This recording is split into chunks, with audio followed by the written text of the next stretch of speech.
Secara umum kan manusia mulia. Tapi manusia ini bukan keluar dari pohon pisang, bukan jadi dari rumpun bambu, bukan keluar dari batu, bukan. Ini pasti ada atas leluhurnya.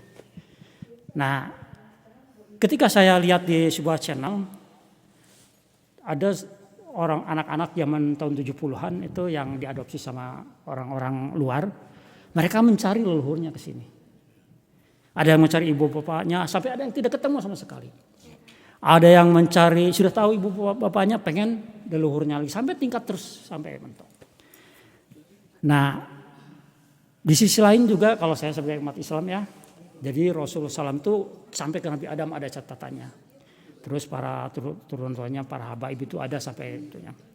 Begitupun para generasi terdahulu kerajaan itu ada catatannya. Nah, kita bukan bahkan turun-turun itu bukan. Tapi ketika seperti tadi orang-orang yang yang sudah diadopsi anak kecil itu mencari leluhurnya, itu nurani. Panggilan jiwa bahwa itu ingin tahu siapa leluhur saya tuh. Sampai batas tertentu.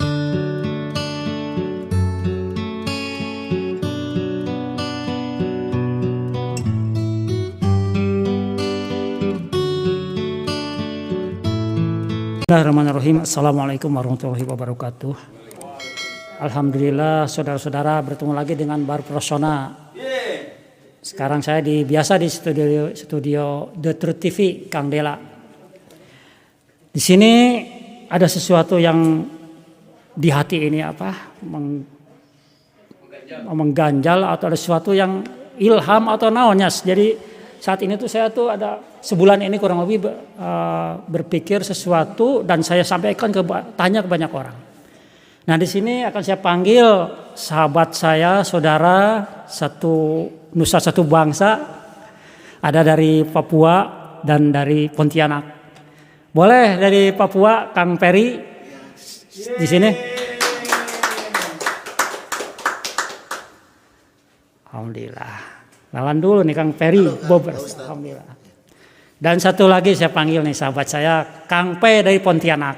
Nah, hidup Ponti. Alhamdulillah di sini sesungguhnya saya panggil sini bukan untuk dikasih hadiah atau apapun, tapi ada integrasi ada. Ini ada sesuatu yang sebulan ini saya berpikir masuk ke otak saya dan ke hati saya. Dan setiap saya ketemu beberapa orang, bahkan tiap hari saya tanya itu, saya absen hari ini saya dapat 15 orang, 10 orang. Bukan namanya kalau itu tuh survei bukan. Tapi ini sebuah keyakinan di hati saya bahwa ini menjadi tuntutan bagi turunan-turunan kita. Sepertinya kita yang akan saya tanyakan ini sepertinya itu untuk menancapkan kebanggaan seseorang kalau dia punya prestasi, misalkan punya jabatan, punya kedudukan, popularitas atau apapun namanya. Tapi sesungguhnya ini bukan. Ini nanti anak cucu kita akan bertanya. Nah, ini sebentar ya saya ini lagi. Jadi saya cerita dulu. Kalau di sini ada kemarin ada channel kita teman sahabat kita, channel namanya tuh Lovebird ya atau burung. Itu biasanya yang bagus tuh ada turunannya gitu. Ayam Bangkok juga. Ya, bahkan teman saya itu kentang itu ada F0, F1, F berapa gitu kan. Nah, kalau manusia itu kan semuanya mulia. Ya. Manusia itu makhluk yang paling mulia. Jadi walaupun bukan generasi, maksudnya bukan seperti tadi ayam Bangkok atau maksudnya kualitas yang bagus. Secara umum kan manusia mulia. Tapi manusia ini bukan keluar dari pohon pisang, bukan jadi dari rumpun bambu, bukan keluar dari batu, bukan. Ini pasti ada atas leluhurnya. Nah, ketika saya lihat di sebuah channel, ada orang anak-anak zaman tahun 70-an itu yang diadopsi sama orang-orang luar, mereka mencari leluhurnya ke sini. Ada yang mencari ibu bapaknya, sampai ada yang tidak ketemu sama sekali. Ada yang mencari, sudah tahu ibu bapaknya, pengen leluhurnya lagi, sampai tingkat terus, sampai mentok. Nah, di sisi lain juga kalau saya sebagai umat Islam ya, jadi Rasulullah SAW itu sampai ke Nabi Adam ada catatannya. Terus para turun-turunnya, para habaib itu ada sampai itunya. Begitupun para generasi terdahulu kerajaan itu ada catatannya. Nah, kita bukan bahkan turun-turun itu bukan. Tapi ketika seperti tadi orang-orang yang dari yang sudah diadopsi anak kecil itu mencari leluhurnya, itu nurani. Panggilan jiwa bahwa itu ingin tahu siapa leluhur saya tuh. Sampai batas tertentu. Maka saya akan sedikit bertanya ke Papai ini. Papai dari pihak bapak ataupun ibu ke atas sampai generasi berapa Papai tahu? Ya generasi yang sebenarnya sih saya nggak tahu persis ya. Nggak tahu persis. Cuman ya karena memang saya kan ya bapak saya tuh masih keturunan Tionghoa ya. Nah kalau orang Tionghoa itu ada marga, marga kan. Jadi dari marga itu kebetulan marga saya Wang itu dalam bahasa Mandarin artinya raja. Jadi kalau ditelusuri ya bisa ketemu. Kalau mau ditelusuri itu kelebihan kalau kita masih punya marga gitu ya. Nah jadi saya pikir ya itulah keuntungannya saya punya marga gitu. Itu aja Pak. Okay. Saya tanya tadi yang sekarang Pak Pi tahu sampai generasi berapa? Bapak, kakek, nenek, buyut kalau Sunda bapak. Gitu. Ya sekarang sih saya hanya sampai tahu yang tahu persis kakek pasti ya. Kakek ya. Kakek. Dari pihak ibu juga bapak. Iya betul kakek pasti tahu. Tapi di atas kakek saya udah nggak ini. Karena sejarahnya yang saya tahu kakek saya juga datang ke Indonesia itu asli dari sana. Oh iya. Itu bukan tanpa ilmu. Iya. Beliau tuh ahli pengobatan, juga ahli bela diri gitu. Ya seperti di film aja. Di film-film yang ada itu biasanya kalau jago bela diri dia pasti juga ahli pengobatan. Itulah yang membuat dia tuh bisa diterima di masyarakat ya. Karena gimana? Karena terus terang kakek saya ini kan tinggal di pedalaman. Jadi bukan di kota ya. Di pedalaman suatu tempat yang namanya Seayak. Kalau di peta itu sebuah kota kecil sampai sekarang juga ya, Kabupaten Belitung kalau nggak salah ya. Nah itu adalah tempat orang menambang emas. Zaman dulu kan kita belum ada internet, belum ada apa, saya juga bingung. Kakek saya jauh-jauh dari Tiongkok, kenapa bisa tahu di situ ada emas gitu. Nah tentunya masuk ke suatu daerah yang asing, tentunya ya mungkin zaman dulu mulai pertarungan dulu lah, semacam penaklukan gitu ya. Jadi yang saya tahu nenek saya itu dipanggilnya Nona Cantik ya. Jadi karena Nona Cantik kan bahasa Melayu kan. Jadi hidupnya seperti ratu, kenapa? Karena yang kerja tuh orang-orang Dayak, orang-orang Dayak yang asli di situ bekerja sama beliau. Jadi kakek saya walaupun demikian, walaupun kakek saya itu istilahnya punya ilmu dan ini sama sekali sangat rendah hati. Artinya suka menolong orang yang sakit atau apa tuh semua dia dibantuin. Dan anehnya walaupun agama dia bukan Muslim ya, pakaiannya cuma satu warna putih-putih. Jadi kayak kiai aja gitu penampilannya tuh. Dan dia ahli pengobatan. Jadi penduduk sana tuh sangat menghormati dia karena dia itu selain ahli pengobatan juga jago bela diri. Boleh tahu namanya? Enggak. Iya. Tahu. Ya.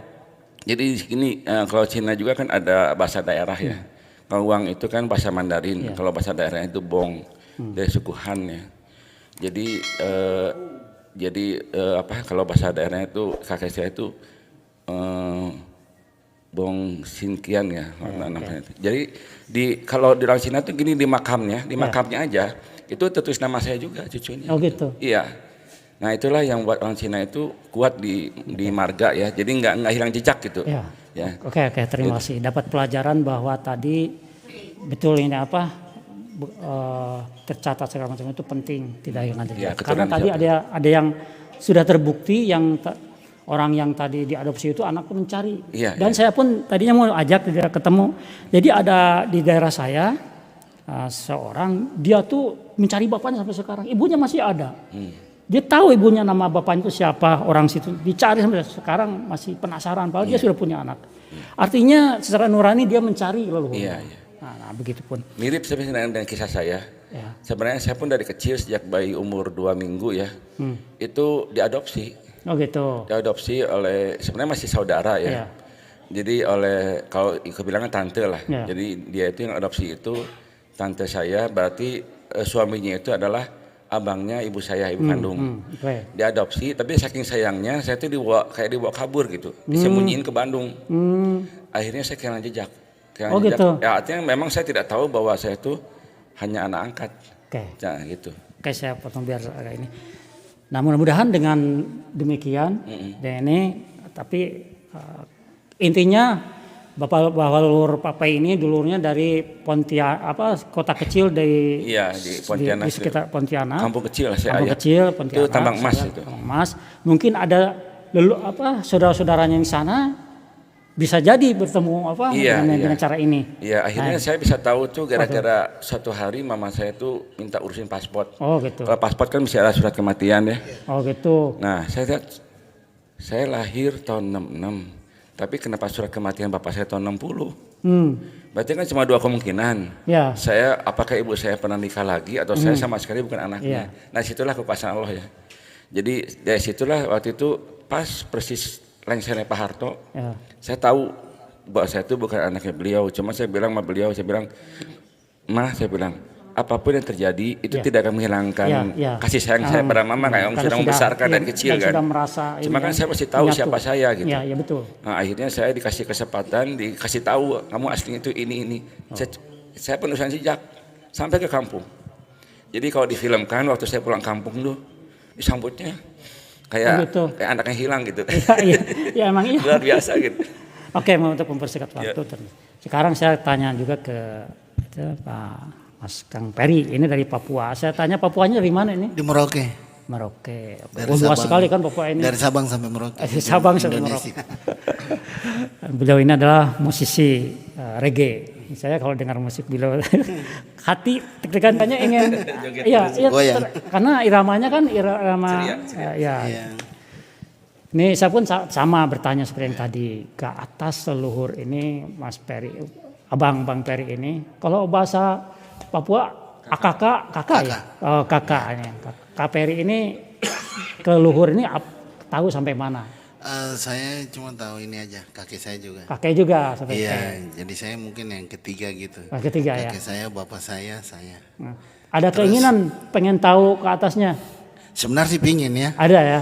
Cuma nggak tahu itu sejarahnya tuh gimana. Nah ini yang ini. Terus dari pihak bapak itu ibu atau yang tahu tuh dua-duanya, dari dua-duanya? Dua-duanya saya tahu. Berarti tahu empat generasi ke atas, generasi ketiga ini 4 orang ya, dari pihak ibu 2, kakek sama nenek. Nah kadang-kadang kurang satu pun itu tetap hati itu nuntut, karena nurani ini. Makanya saya dibicarakan sini tuh nurani, panggilan jiwa. Dan apa maksud saya di sini sampaikan nanti ada saya usulan atau ajakan kepada siapapun. Ya khususnya Papai dan Mas Peri ini juga siapapun yang menonton Bar Prasona ini, ayo kita sama-sama telusuri dan catat. Nah ini pentingnya. Kenapa catat? Karena nanti anak cucu kita akan bertanya, hatinya bertanya, setidaknya kenapa bapak saya atau kakek saya tidak mencatat? Nanti hilang nama kita tuh. Bukan perkara kita seorang yang mulia, bukan perkara kita misalkan seorang punya jabatan kedudukan polisi, apapun bukan. Tapi nurani manusia ini kodratnya siapapun mencari leluhurnya. Pasti. Nah ini berarti kita mewariskan itu. Kalau misalkan tadi aksesoris dunia ya, pangkat, harta, jabatan, kedudukan itu kan hanya sebatas dia yang nempel itu sebatas orang itu sendiri. Betul. Itu kalau harta misalkan suatu saat akan pindah-pindah lagi kepada siapa, hilang lah. Tapi ini namanya manusia ini akan terus mencari leluhurnya siapapun itu. Nah maksud saya begini di sini di dialog ini, jadi Papai atau Mas Peri atau yang siapapun yang lain catat nama kakek kita, nenek kita, dari pihak ibu, pihak bapak, yang tahunya sampai misalkan 2 generasi, 3 generasi, 4 generasi, ya sampai situ aja yang kita tahu. Kita tahu tulis, misalkan buyut lah kalau Sunda, buyut misalkan tahunya sampai buyut, tulis. Terus sampai ke kita, satu jalur aja dulu kita ke bawah, sampaikan ke anak kita bahwa inilah leluhur kamu. Inilah kamu. Namanya ini, orang ini, kalau punya sejarah baik sampaikan, kalau punya sejarah negatif ya sudah, nggak perlu. Kenapa? Ya tutup kubur-kubur. Tapi ini nama dan ini harus tercatat terus dan tersimpan. Simpanlah bagan, bukan untuk kebanggaan. Dia akan mencari, kasihan. Jadi kita ini mewariskan tuh sesungguhnya ini. Warisan sesungguhnya akan dia materi biasa cari sendiri. Ilmu pengetahuan dia bisa belajar dimanapun. Sejarah dalam keluarga. Tapi sejarah dirinya. Nah ini yang terjadi, saya teliti, saya survei secara tidak langsung, ternyata mereka tuh menuntut. Akhirnya saya setiap ketemu orang, hampir tiap hari saya tanya, tahu sampai berapa generasi ke atas. So itu saya tekankan, catat sampai sekarang ke bawahnya, dan kalau ada ini kan sekarang zaman canggih ya, bisa ditulis mudah dengan komputer segala macam, bikin bagan, tulis. Dan bikin bagan simpen, sampaikan ke anak cucu kita, jangan sampai hilang ini, karena ini warisan bapak, warisan saya untuk kamu. Mungkin sekarang belum butuh, tapi anak cucu kamu akan menanyakan siapa leluhurnya. Nah, boleh sampaikan, saya pemusik reggae dari mana tadi, dari Papua, kan nanti anak bapaknya, cucunya nyampaikan, hijrah di Bandung, berkarya di Bandung, segala macamnya, kan ada cerita buat dia. Betul. Nah ini begitu Papai. Jadi intinya saya mengajak kepada siapapun yang nonton ini, kembali saya ulang kembali, catat leluhur kita tahunnya sampai di mana, karena kita ini saya ulang lagi bukan keluar dari tadi kata Kang Gunawan itu dari batu, dari rumpun bambu atau dari apapun, bukan. Jadi kita ini dari manusia ini makhluk termulia, ciptaan Allah, ciptaan Allah SWT, ciptaan Tuhan yang Maha Esa, maka kita abadikan nama kita, leluhur kita, catat dan sampaikan ke anak cucu kita, dan catat, tekankan bahwa ini simpan baik-baik dan pegang dan doakan, kan seperti sesuai dengan keyakinan masing-masing ya. Kalau Islam doakan kan lebih enak, lebih tahu itunya namanya. Demikian, terima kasih Pak Peng, Mas, sama-sama yang berkarya ini, mudah-mudahan para sukses ya. Terima kasih. Sama-sama Pak Ustadz. Demikian saudara-saudara, sahabat berpesona, saya tutup dengan doa kepada majelis. Subhanallahi wa bihamdihi, subhanakallahumma wa bihamdika, asyhadu an la ilaha illa anta, astaghfiruka wa atubu ilaik. Assalamualaikum warahmatullahi wabarakatuh.